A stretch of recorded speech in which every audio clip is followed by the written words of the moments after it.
Mga paps, Honda Fit, tinest drive natin, walang hatak, may na power, halos power, tapos may check engine. Check po natin. Ayan, start natin. Ayan, check engine. 91,681 yung tinakbo. Ayan, talagang may problema. Dami naman palang fault na itong Honda. Ayan mga idol, oh. Kaya pala halos walang power. Ayan mga paps, so tingnan natin kung ano mga pinaka-problema natin. EPS, SRS, ABS, check natin. Yan tayo sa lead cage. Ayan mga paps, so ang daming fault. Yan yung pinaka mga fault natin dyan. Yun yung possible na sira nga mga idol, oh. Sensor failure, signal line open, ground line short, supply line open. Yun yung pwede maging problema na itong Honda Fit, kaya walang power. Sensor, una-una talaga mga sensor natin. Ayan boss, drinin na nga namin, oh. Ito, maitim na yung transmission fluid, oh. Tapos kulang din, halos 1.5 lang yung na-drain, no? Pang konti. Ayun, idol, okay. Mga idol, sa Honda Fit nga, ito nagpalit tayo ng transmission fluid. Sasama na natin yung transmission filter, kaya mas maluwag siya pag tinatanggal natin yung battery at yung throttle. Ayan, makikita natin nasa likod. Ayan. Yan po, tinatanggal natin yung transmission filter. Tapos yan, nakadrain na rin yung ating langis, so talagang sobrang itim na rin po. Yan boss, so natanggal na nga po namin yung filter. May dalawang tornilyo na size 10. Ayan. Ito na po yung ating mapapalitan. Ayan, ito yung ating transmission filter. Ayan. Tapos CVT, Honda oil filter. Ayan, ito na yung tinanggal natin. Okay, ito na kay boss. Yan, no. Ayan boss, natanggalan namin yung throttle. Medyo marumi na rin talaga, oh. Kailangan linisin.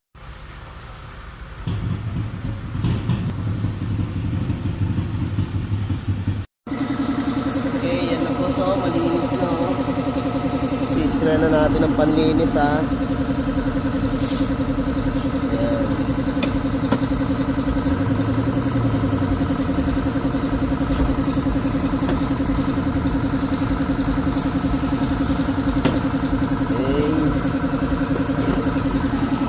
Hindi yun. Ayan, o. Dumi, o. Boss, o.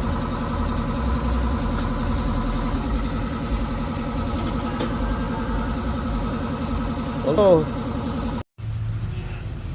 Yan, nililinis na rin po namin yung sasalpakan, idol. Ayan, boss. Inabit na nga po namin yung pinaka-throttle, no. Ang linis na. Yung mga sakit, ano, huwag mo kalimutan.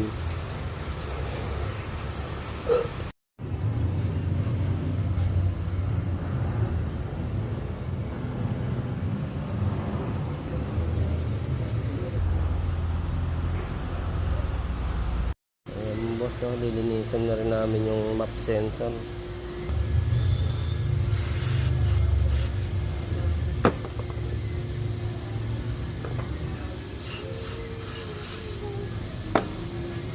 Ayan mga paps, yun yung ginawa natin, no? Dahil sa lumabas yung throttle position sensor, nilinis natin yung throttle, tapos chinek natin yung mga wire, pinalitan na rin natin transmission fluid. Yan, i-scan po muna natin bago natin i-start ulit, ano, para titignan natin kung bumalik na yung pinaka-power nya. Ayan, punta tayo sa Honda. Okay, Honda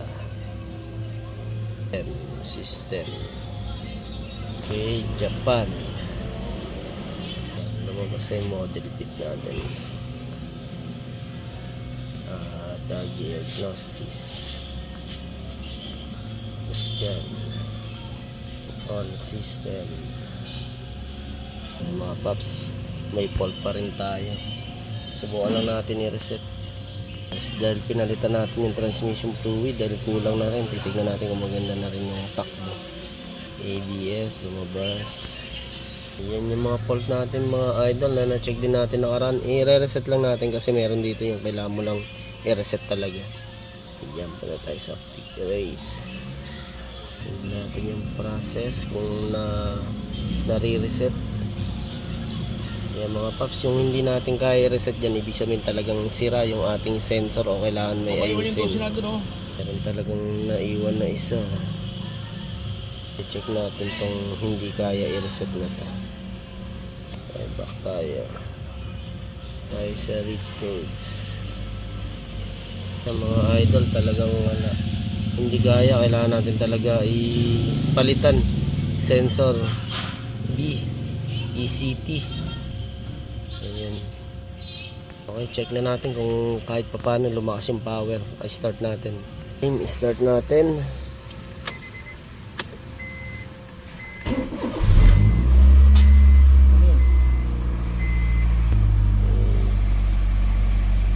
Mga paps, na-scan natin yung throttle sa pedal position sensor, kaya tatanggalin natin yung pinaka niya sa galin natin yung pedal para malaman natin kung ano yung problema.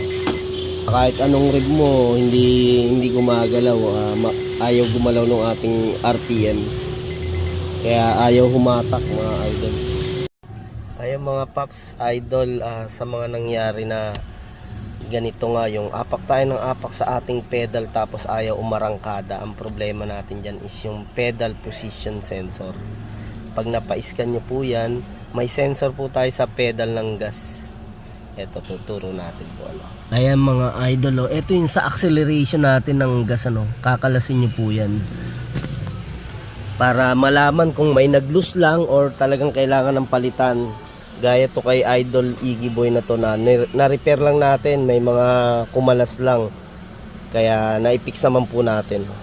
Ayan, i-start nga natin mga idol. Kung nakikita nyo naman, may check engine tayo dyan. Yan po yung temperature sensor. In-order na natin yung parts para sa susunod papalitan na natin yan. Ito, isa rin natin malalaman to rito pag ayaw gumano ng ating pedal na sensor na yan. Ito yung ating tinatawag na RPM, hindi hahat, hindi gagalaw ng maganda yan. Hanggang 2 lang yan. Eh mga paps, papagana natin yung accelerator natin. Ayan. Yun. Wala na po kasi siya talaga, napakababa lang nung pinaka RPM natin, kaya hindi tayo makahatak ng maganda. Ayan, sa ginawa naman natin, chinek natin pati mga connection, okay, gumana naman po siya, kaya hindi na natin kailangan magpalit ng pedal sensor. Kung sakaling bibigay po talaga, papalitan natin po siya. Ayan, thank you. Salamat Idol Iggy.